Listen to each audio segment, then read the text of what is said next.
hey, so I'm heated, and no, it's not because it's 7:51 p.m. in Ohio and it's like 94 degrees still. And no, I'm heated because SCOTUS and this government, and I'm so tired of people just putting their head in the sand or and please stick around. Nobody's watching my videos, but I'd love for you to stick around and learn something and then share this information with people so you could also be as fired up as I am. Transgendered individuals make up about 1 to 2% of our entire population in the United States, with less than 0.002% participating in college sports. That's like 10 in 500,000, right? And there's no real good data on like youth sports or anything like that, because why would there be? Why would kids like expose themselves to all of the horrific things that we're seeing? Like, right, this started off as a case of a kid just wanted to play sports with her 11-year-old, I think, wanted to play sports with her friends, and it got all the way to the Supreme Court, and they're like, nope, not going to do it, right?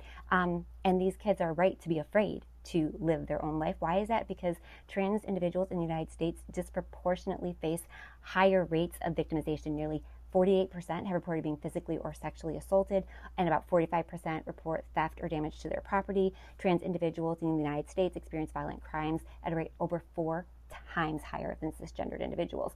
But no, Supreme Court, our government, all these assholes are worried about a little kid playing sports, right? And I'm going to throw up a screen at the end that I would love for you to screenshot about research at the even higher level about how transgendered individuals do not actually do better and aren't.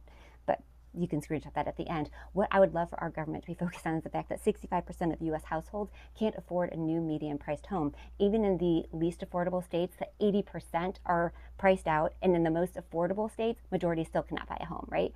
Nearly half of Americans cannot access or afford health care in our country. About 1 in 7 households experience food insecurity. That's about 47.9 million Americans who are living in those situations. Over 1 in 5 have no emergency savings. Nearly 2 in 5 say they can't afford an emergency over $400. They'd be completely screwed if something costs them over $400 as an emergency. Over 1/3 of Americans have difficulty affording their prescription medications.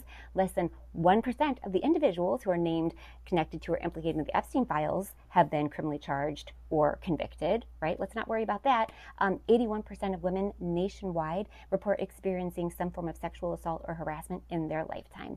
But what are we worried about? Kids playing sports with their friends. And then we have the birthright citizenship case, which thankfully, you know, we thought it was going to be gutted, and it wasn't. I want you to understand how close that was. That was a 5-4 ruling, even though the actual 14th Amendment clearly says all persons born or naturalized in the United States and subject to the jurisdiction thereof are citizens of the United States and the states where they reside.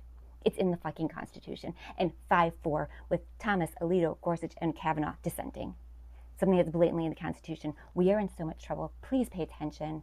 Follow independent journalists and screenshot this that I'm about to put up.